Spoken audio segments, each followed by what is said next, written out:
رسول اللہ صلی اللہ علیہ وسلم کا ارشاد۔ رسول اللہ صلی اللہ علیہ وسلم نے ارشاد فرمایا، باتوں میں نرمی، کھانا کھلانا، آسانی پیدا کرنا اور اچھے اخلاق سے پیش آنا یہ افضل عمل ہے۔ 3 دن سے زیادہ ناراضگی کا وبال۔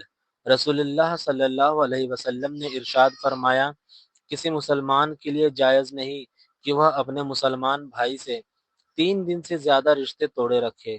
جو 3 دن سے زیادہ رشتے توڑے رکھے اور اسی حال میں مر گیا تو وہ جہنم میں جائے گا۔ وضو سے گناہوں کا نکلنا۔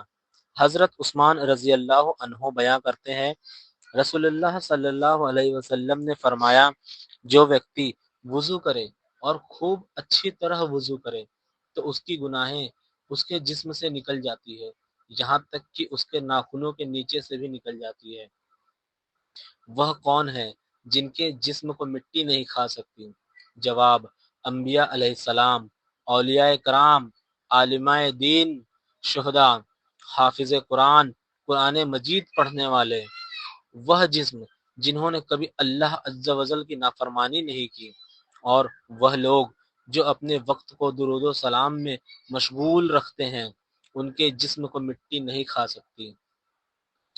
مرنے والوں کی فہرست بنانے کا مہینہ۔ حضرت سیدہ عائشہ صدیقہ رضی اللہ عنہا فرماتی ہیں، رسول اللہ صلی اللہ علیہ وسلم پورے شعبان کے روزے رکھا کرتے تھے۔ میں نے عرض کیا، یا رسول اللہ، کیا سبھی مہینوں میں آپ کے روزے زیادہ پسندیدہ شعبان کے روزے ہیں؟ تو آپ صلی اللہ علیہ وسلم نے ارشاد فرمایا، اللہ عز و جل اس سال مرنے والوں کے نام لکھ دیتا ہے، اور مجھے یہ پسند ہے کہ جب میری موت کا وقت آئے تو میں روزے دار ہوں۔ رات میں کھانے کا فائدہ۔ رسول اللہ صلی اللہ علیہ وسلم نے فرمایا، رات کا کھانا مت چھوڑو، چاہے وہ ایک سوکھی کھجور ہی کیوں نہ ہو، کیونکہ رات کا کھانا چھوڑنا بڑھاپا لاتا ہے۔ زیادہ کھانے کا انجام۔ ایک ویکتی نے رسول اللہ صلی اللہ علیہ وسلم کے پاس ڈکار لی تو رسول اللہ صلی اللہ علیہ وسلم نے فرمایا، ہمارے سامنے ڈکار مت لو، کیونکہ قیامت کے دن سب سے زیادہ بھوکا وہی ہوگا جو دنیا میں زیادہ پیٹ بھرتا تھا۔ میاں بیوی کے حق۔ حضرت عائشہ رضی اللہ عنہا سے روایت ہے، وہ فرماتی ہیں کہ میں نے عرض کیا، یا رسول اللہ، عورت پر سب سے زیادہ حق کس کا ہے؟ آپ صلی اللہ علیہ وسلم نے ارشاد فرمایا، اس کے شوہر کا۔ میں نے دریافت کیا، مرد پر سب سے زیادہ حق کس کا ہے؟ آپ صلی اللہ علیہ وسلم نے ارشاد فرمایا، اس کی ماں کا۔ نماز کے بعد تھوڑی دیر بیٹھے رہیے۔ نبی کریم صلی اللہ علیہ وسلم نے فرمایا، جب تک تم اپنے مصلی پر جہاں تم نے نماز پڑھی تھی بیٹھے رہو اور ہوا باہر نہ جاؤ تو فرشتے تم پر برابر درود بھیجتے رہتے ہیں۔ وہ کہتے ہیں، اے اللہ اسے معاف کر دے، اے اللہ اس پر رحم فرما۔ بھوک اور جھوٹ کو ایک ساتھ مت کرو۔ فرمان رسول اللہ صلی اللہ علیہ وسلم۔ مفتل لوگوں کی عادت ہوتی ہے کہ وہ کھانے میں جھوٹ بولتے ہیں، مطلب پیٹ بھرے ہونے کے باوجود بھی، اور کھانے کے بارے میں جھوٹی باتیں کرتے ہیں۔ کسی کے لیے کھڑے نہ ہوں۔ صحابہ کرام کو رسول اللہ صلی اللہ علیہ وسلم سے بڑھ کر کوئی شخص زیادہ محبوب نہیں تھا، اس کے باوجود جب وہ صلی اللہ علیہ وسلم کو دیکھتے تو وہ کھڑے نہیں ہوتے تھے، کیونکہ وہ جانتے تھے کہ آپ صلی اللہ علیہ وسلم اسے ناپسند کرتے تھے۔ اللہ تعالیٰ جو چاہتا ہے وہی ہوتا ہے۔ نبی کریم صلی اللہ علیہ وسلم نے فرمایا، اگر دنیاوی زندگی میں تمہیں کوئی مصیبت اور تکلیف پہنچے تو مت کہو کہ اگر یوں کر لیتا تو ایسا نہ ہوتا، اور اگر یوں کر لیتا تو ایسا ہو جاتا، بلکہ یہ کہو کہ اے اللہ تعالیٰ کی تقدیر اور چاہت تھی۔ حدیث نبوی صلی اللہ علیہ وسلم۔ رسول اللہ صلی اللہ علیہ وسلم نے فرمایا، تم اللہ سے دعا مانگو اور اس یقین کے ساتھ مانگو کہ تمہاری دعا ضرور قبول ہوگی، اور اچھی طرح جان لو کہ اللہ تعالیٰ بے پرواہ ہے اور بے دھیان یا غفلت اور کھیل کود میں مگن دل کی دعا قبول نہیں کرتا انسان۔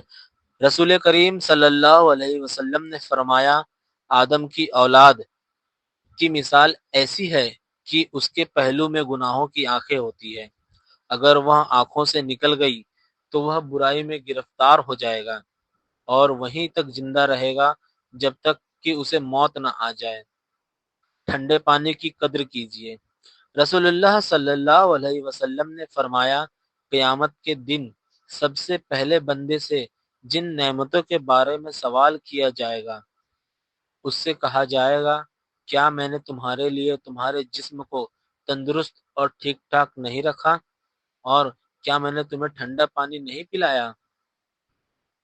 چار چیزوں سے اللہ سے پناہ مانگو۔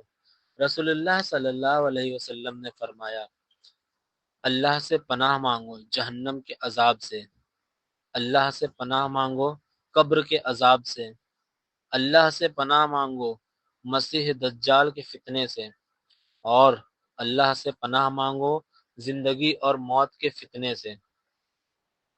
مشکلات سے نکلنے کا راستہ۔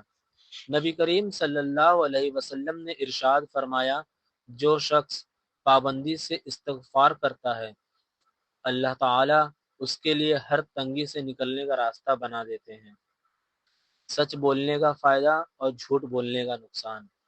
رسول اللہ صلی اللہ علیہ وسلم نے ارشاد فرمایا سچ بولنا نیکی اور اچھائی کی طرف لے جاتا ہے اور نیکی جنت کی طرف لے جاتی ہے، اور جھوٹ بولنا فجور کی طرف لے جاتا ہے اور فجور جہنم کی طرف لے جاتا ہے۔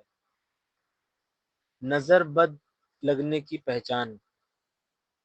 نبی کریم صلی اللہ علیہ وسلم نے ام سلمہ کے گھر میں ایک لڑکی کو دیکھا جس کے چہرے پر کالے دھبے پڑ گئے تھے۔ نبی کریم صلی اللہ علیہ وسلم نے فرمایا اس پر دم کرو کیونکہ اسے نظر بد لگ گئی ہے۔ بارش میں نہانا۔ حضرت انس رضی اللہ عنہ نے کہا ہم رسول اللہ صلی اللہ علیہ وسلم کے ساتھ تھے کہ بارش برسنے لگی تو رسول اللہ صلی اللہ علیہ وسلم نے اپنا سر اور کندھے کا کپڑا ہٹا دیا تاکہ بارش سیدھے آپ صلی اللہ علیہ وسلم پر پڑے۔ ہم نے عرض کی اے اللہ کے رسول صلی اللہ علیہ وسلم آپ نے ایسا کیوں کیا؟ آپ صلی اللہ علیہ وسلم نے فرمایا کیونکہ یہ بارش ابھی ابھی اپنے رب اللہ کے پاس سے آئی ہے۔ 5 باتیں۔ رسول اللہ صلی اللہ علیہ وسلم نے فرمایا لوگوں کے قدم قیامت کے دن نہیں ہلیں گے جب تک وہ 5 باتوں کا حساب نہ دے لیں۔ عمر کہاں گزاری، جوانی کیسے بتائی، مال کہاں سے کمایا، کہاں خرچ کیا، اور علم پر کتنا عمل کیا۔ توبہ قبول ہوگی۔